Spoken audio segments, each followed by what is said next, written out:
name is Rachel, and today I'm bringing you my TBR for the Book Riot Read Harder Challenge 2022.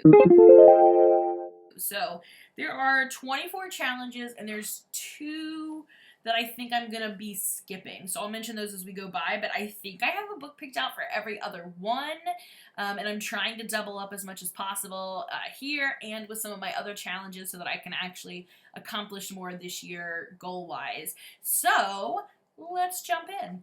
Number 1 is to read a biography of an author you admire. So I think I'm going to go with a book about Mary Shelley because it is pretty awesome that a woman basically invented science fiction. So, you know, you got to admire her. But this one is called Romantic Outlaws, The Extraordinary Lives of Mary Wollstonecraft and Her Daughter Mary Shelley. I think this is going to be amazing. Everything I've read of these 2 ladies, they're pretty awesome. So I thought this would be a fantastic one to do. Next up is to read a book set in a bookstore. That's challenge number 2. And for that, I'm going to use The Cracked Spine, a Scottish bookshop mystery by Paige Shelton. I don't know anything really about this other than the fact that it is a Scottish bookstore cozy mystery. So I'm excited to get to that one. Number 3 is to read any book from the Women's Prize shortlist, long list, or winner list.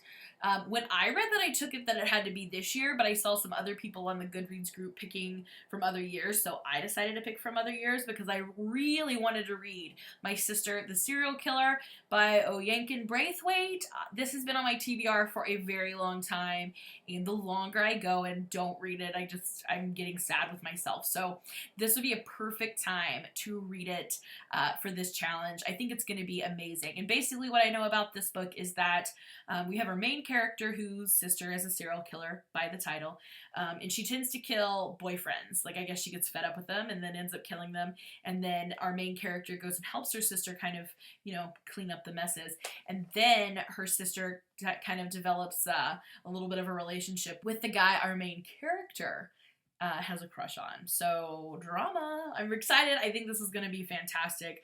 I've heard nothing but good things about this one. So I'm doubling up on this next book. Challenge number 4 is to read a book in any genre by a POC that's about joy and not trauma. And I'm going to double up with this one and read a romance where at least one protagonist is over 40 years old. And I'm going with Royal Holiday by Jasmine Guillory. And I am super excited for this one. I think it's going to be adorable.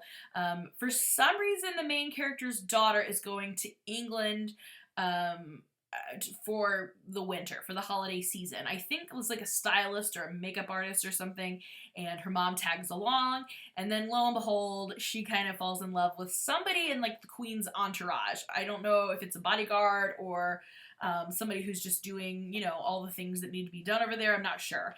But obviously she is an older woman since she has an adult daughter, and I've heard this is just absolutely adorable. I've heard all of Jasmine Guillory's books are just fantastic. So that's going to tick off number 4 and number 7. So that's fantastic. Number 5 is to read an anthology featuring diverse voices. So for this, I think I'm going to go with Ancestor Approved, Intertribal Stories for Kids by several authors. The editor is Cynthia Leitich Smith, and I have just heard wonderful things about it, and I absolutely love this cover. I don't think I've ever read I know I've never read a collection of short stories by Native Americans before, so I think this is fantastic, and I hope this will be a great book to share with my students. So Ancestor Approved is definitely the one I'm hoping to read. For number 6, it's read a nonfiction YA comic, and I'm also going to double up with read a memoir written by someone who is trans or non-binary, and go with The Fire Never Goes Out, a memoir in pictures by Noelle Stevenson. So obviously it's a memoir, but I don't really know any of the highlights of this book, but I do know that I really enjoy Noelle Stevenson's artwork. She's the one who wrote and illustrated the book Nimona, and it was fantastic. So I'm very excited to see how this memoir rolls out and to see how much of a graphic novel she's turned it into. Is it a full-out graphic novel memoir, or is it just a memoir with some graphics like put in there? I don't know, but I'm excited, and that will tick off the boxes for challenge number 6 and challenge number 17. So again, another double fantastic. We love to see it. And then we already mentioned number 7. So number 8 is going to be another one that I double up on. So number 8 is to read a classic by a POC. I'm also going to use this same book for read an adventure story by a BIPOC author, and read a book whose movie or TV adaptation you've seen but you've never read the book. So for all 3 of those challenges, I'm going to be reading The Three Musketeers by Alexander Dumas. I've never ever read this book, I don't think, and I'm super, super excited. I'm going to be getting to a retelling of this year as well, so I thought this would be perfect. I remember loving The Three Musketeers movie, and I know for a fact that I really, really enjoyed The Count of Monte Cristo by Alexander Dumas, so I anticipate very, very much enjoying this book. And like I said, it's going to tick several boxes: number 8, number 13, and number 14. So that's a good one. That's a good pick. The next one is to read a book that's been on your TBR the longest. And I didn't start keeping like fantastic records till I was probably at the very end of college, so I don't know this for a fact, but one that I think has been on my TBR the absolute longest is The Perks of Being a Wallflower by Stephen Chbosky. I read this, I didn't read it actually, but I bought it when it was very popular. I mean, I literally have like the MTV edition, so I mean, literally I bought it when it came out, and it has sat on my shelf since then. So we're talking years, decades. So I either need to read it or get rid of it. So I think that's the goal with this one. If I don't end up reading Perks of Being a Wallflower, I may just get rid of it and pick something else that I think's been on there a while. But yeah, I'm pretty sure this is the one that fits this challenge. So we'll see. Let me know down in the comments. Should I read it or should I just purge it and move on with my life? Next up is what I don't think I'm going to do. This is one I think I'm going to skip, and that is to read a political thriller by a marginalized author. I just don't tend to really like political thrillers. I just don't tend to like them. Like, as soon as I saw a political thriller, I'm like, ugh. So, I don't know about this one. I feel like the most obvious choice, if I decide to do this one, is going to be While Justice Sleeps by Stacey Abrams. I feel like that's going to be one that's super popular with this challenge, but I don't know. I'm just not into political thrillers much. But if I do read this, I'll probably read While Justice Sleeps by Stacey Abrams. Next up is to read a book with an asexual or an aromantic main character. I really wasn't sure. I didn't have one off the top of my head for this, so I kind of searched around. And I believe this challenge could be fulfilled with SAWKILL Girls by Claire Legrand. If not, I think I have a couple of others on the back burner that I could use, but I'd really like to read the SAWKILL Girls anyway, so I think that would be fun. I don't know too much about this besides there's like a creepy island with some really creepy things that happen, but I love the cover. I've had it for a while and I really want to read it, so hopefully this will work for this one, and yeah, that'll be number 11. Number 12 is to read an entire poetry collection, so for this I'm going with a collection by Kate Baer called I Hope This Finds You Well.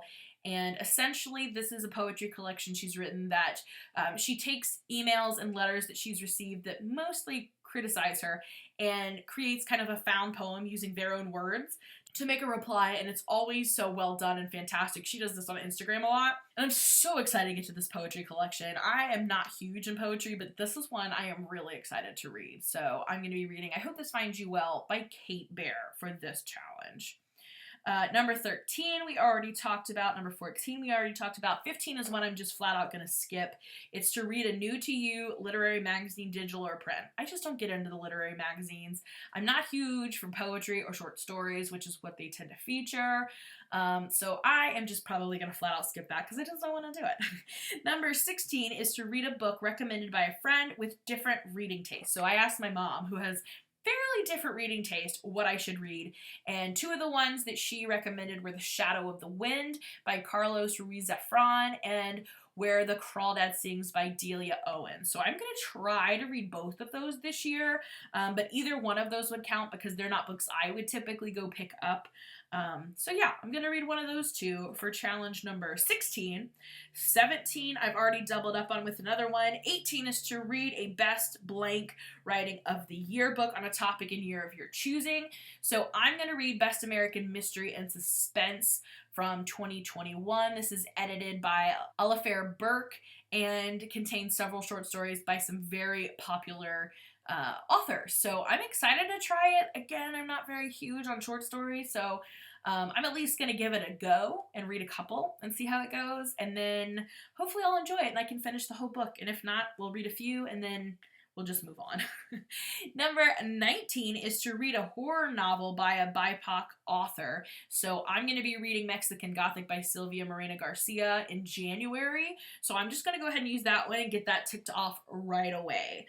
I think that's going to be an exciting book. I don't know a ton about this other than the fact that I believe it's a retelling of either Jane Eyre or Rebecca, and we have our main character whose cousin has just recently gotten married, who has written a letter to her saying, things are getting real creepy here, why don't you come stay with me for a while? And then when she goes, it's very creepy. The cover's gorgeous, and I'm really excited to read this one. Next one was really, really hard. It says, read an award-winning book from the year you were born. I was born in 1985, and a lot of the books that were actually best-selling ones, like The Handmaid's Tale, I've already read. So I was trying to find something new, and that was challenging. I feel like a lot of the ones that did win, I'm not interested in, and I'm not going to read a book that I don't want to read just to complete a challenge. I'm not going to do that anymore. I used to, but those crazy days are gone. I'm going to pick a book I want to read or just skip the challenge. So I did find one, and I actually think I may have read it, but it was such a long time ago, and that is Locked in Time by LOIS Duncan. This won a couple of young adult awards.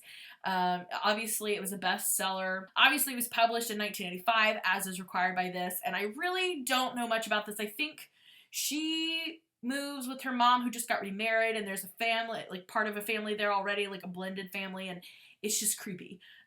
This is supposed to be like a YA thriller, and I used to love LOIS Duncan, so I thought, I feel like I read this, but I don't remember. So this would be a perfect time to read it and see if maybe I did reread it, and if it triggers some full-on like 90s vibes, because that's when I would have read it. So Locked in Time by LOIS Duncan. Next up is to read a queer retelling of a classic of the canon, fairy tale, folklore, or myth. And for that, I'm going to be reading One for All by Lily Lainoff. This is an own voices, gender reversed retelling of the Three Musketeers, which, as I've already mentioned, I'm going to be reading this year for some of these challenges. So I thought this would be a perfect reread to do. Read the original and the retelling in the same year. And if for some reason that doesn't work, which I'm pretty sure it will, I can always read Girls Made of Shadow and Glass, because I bought that at our school book fair a couple years ago, and I still haven't read it. So that could be my backup. Number 22 is to read a history about a period you know little about. So I wasn't 100% sure what that meant. So I decided just to interpret it as I wanted to. So one that I'm hoping to read this year anyway is The Prisoner's Handbook, Murder and the Birth of Forensic Medicine in Jazz Age New York. I don't know much about Jazz Age New York. I know there's like, flappers and music and such, etc. But I don't know, I don't know anything about this. And I thought this would be a really fascinating book to read. For me, it's kind of got like some true crimey elements in it. So I think that's going to be really awesome. Some other options that I did list on my paper here were The Five. This is about the 5 women that Jack the Ripper killed in London, and I think it is a lot more about the women than it is about necessarily Jack the Ripper and like the time, London at the time. Possibly the Radium Girls. That one sounds very interesting, about the girls who made clocks and watches with radium, and it obviously did not go well for them. And also The Black Count, which is about Alexander Dumas' father. So any of those would work, but I think I'm going to go with The Poisoner's Handbook because it does work for some other challenges that I'm doing. That leads us to number 23, which is read a book by a disabled author, and I believe this one's going to work, and that is Get a Life, Chloe Brown by Talia Hibbert. I've heard nothing but good things about this series, about our 3 brown sisters who find love, and I am so excited. I'm so excited to finally dive into the series. With any luck, I'll read all 3 this year, but let's aim lower and just say we want to read this one this year for sure. This one will also then work for number 24, which was pick a challenge from any of the previous year's challenges to repeat. Before, there was a challenge to read a romance by a POC, which would obviously apply here or actually with the Royal Holiday, so either way, I will meet that one. So, there you have my rough list of TBR for the Read Harder Challenge. Have you read any of these books? Do you have any recommendations? Would you like to see me do some other recommendations for some of these challenges if you're participating as well? Let me know all of these things down in the comments below. I'll also link the Goodreads Read Harder Challenge list if you would like to participate. And thank you so much for watching. I'll see you again in another video soon. Bye for now.